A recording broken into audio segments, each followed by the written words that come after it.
Hey guys, welcome back to the channel. Today, well, last night it got down to about 20 degrees, and it's finally warmed up today to about, I don't know, I think it's about 29 now. And as you know, I'm sitting in the John Deere, and I was thinking about doing some bush hogging with it today, and doing a little work and see what it's made of. But I'm missing these this circuit board right here that charges and starts and works everything. So what I have to do is, where that's missing, my alternator don't charge. So I've got my little starter button in here that I start it with, but I only get so many starts before I have to recharge the battery. So I've got the battery charger on it now. But anyway, it got down real cold last night, so a couple days ago I readjusted the timing on this, and it made a huge difference. And I haven't started it since it's been real cold like this. If you've seen that video where I was pushing snow, I like to never got it to crank. I thought I was going to have to put the charger on it then, but once it did crank, it smoked real bad, and I even mentioned it would it acts like it was loading up, and it'd flutter when you was holding back, like going down a hill, and then you got back into it, it would flutter. So let's get this thing fired up and see how it's going to do.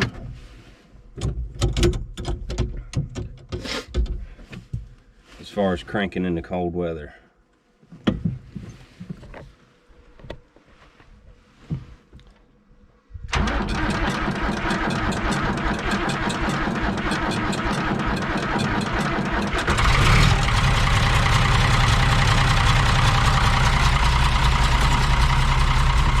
That's a lot better.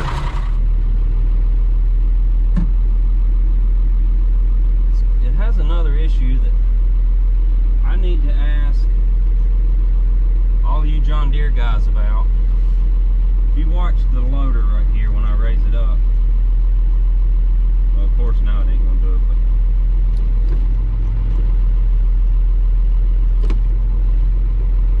anyway, when it gets warm or hot, whatever you want to call it, the hydraulics start quivering, and it'll start shaking and shaking the whole tractor. So I'm not sure. I changed the transmission / hydraulic filter, but I've read something about some screens, and I don't know where they're at. I didn't even know that it had them, or I would have done that. But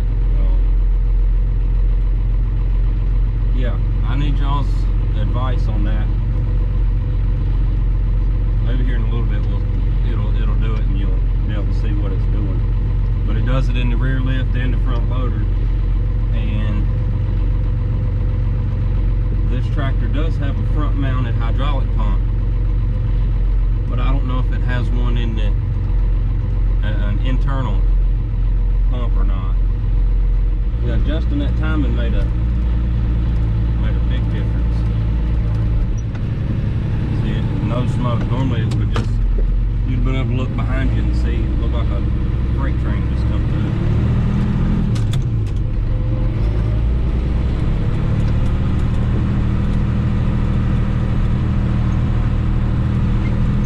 And I marked that pump when I took it off,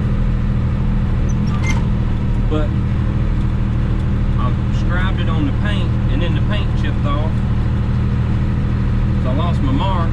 But they had a mark on it from the factory. Well, it looks like a factory mark. The pump has a mark on it, and the engine has a mark on it. So I went on that mark, based on that mark, and that's where I put it back. And it was way off. Now it's the second time I adjusted it, and it got better both times. So I'd say it was a good 1/4 inch from them two marks matching up. And I've done some more searching for this circuit board right here. Ended up calling our local John Deere dealer, and he was kind enough to give me the part number, because the one that I have does not have a part number on it, and I ordered one that looked like it, but it was the wrong one when I got it. And so based on the part number based on the part number of the one that, the new one that I bought that was wrong, he was able to give me the part number of the one that, the other one that I need. So, and of course, it's about $200 more expensive. So we'll probably get that ordered and go from there, I reckon, see what else it's gonna need. I'm hoping that if I fix that, everything else will be ready to go.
Lift arms loosened up where you can slide the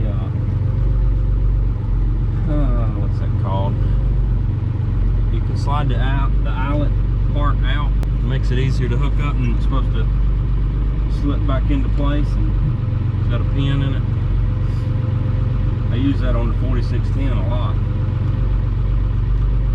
Those are all seized up. Need to start oiling them. I hadn't had the PTO in gear. I don't even know if it works. There it went.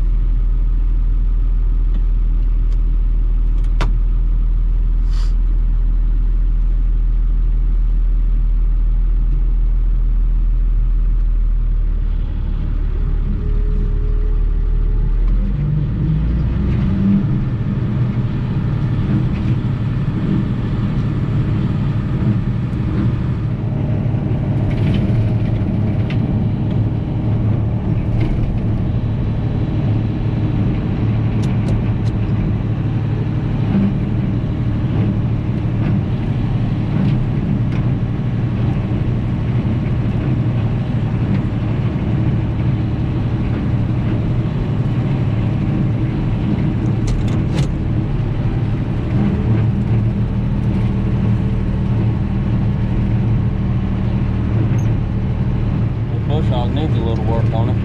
See that wheel? The previous owner did that, and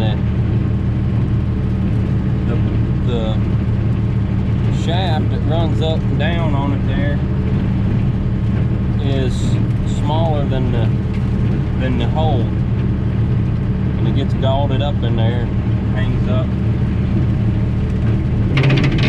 I keep meaning to see if I can find a piece of pipe to make a bushing out of.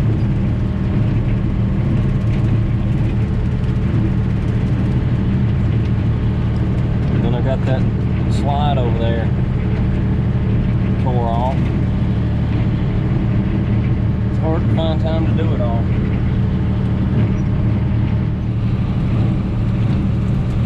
That's a 7-foot bush hog, and this tractor's rated for, I mean, it's supposed to be, I think it's 97 horse at the PTO.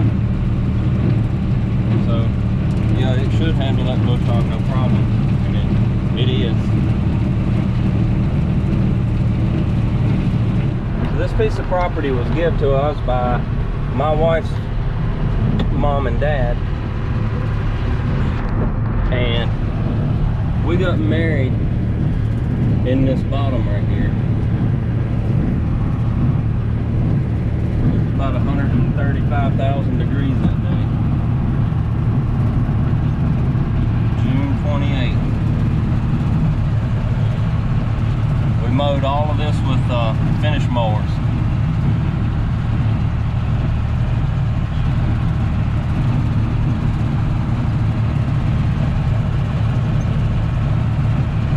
There's the Smith River. We go down there and play during the summer. Got us a nice little spot. I ought to go down there and bush hog that while I'm down here.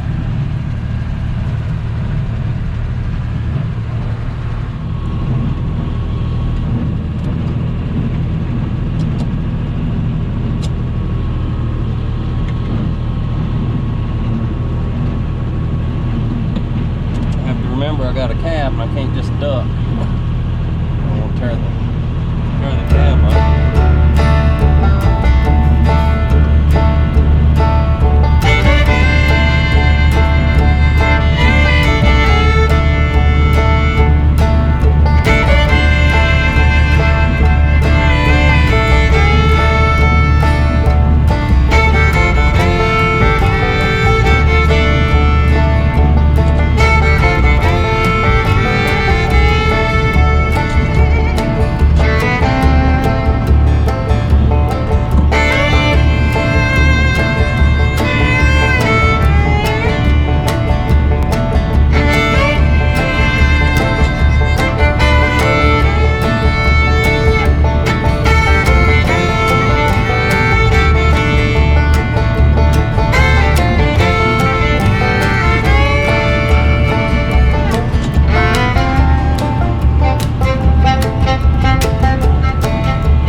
four-wheel drive cab tractor from now on.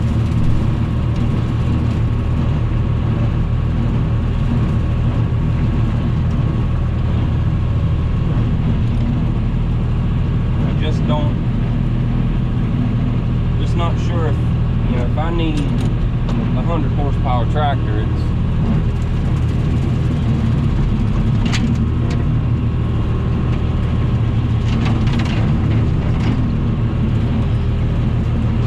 it's nice,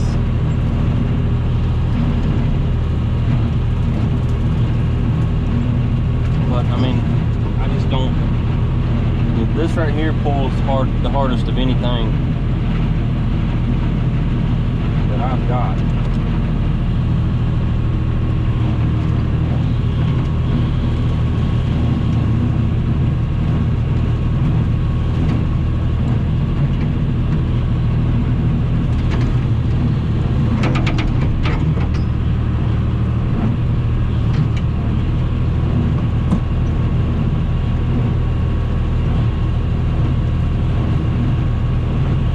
Got the 7-foot hay bind and the number 12 Massey Ferguson square baler.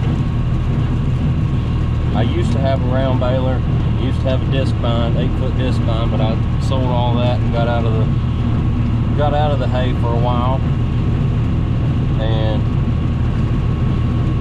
I decided to keep the square baling stuff just in case.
Guys, I'm gonna finish this up, and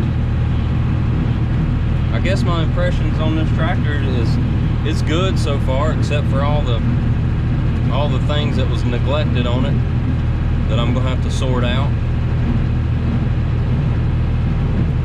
But I mean, for the most part, it seems to be a decent tractor.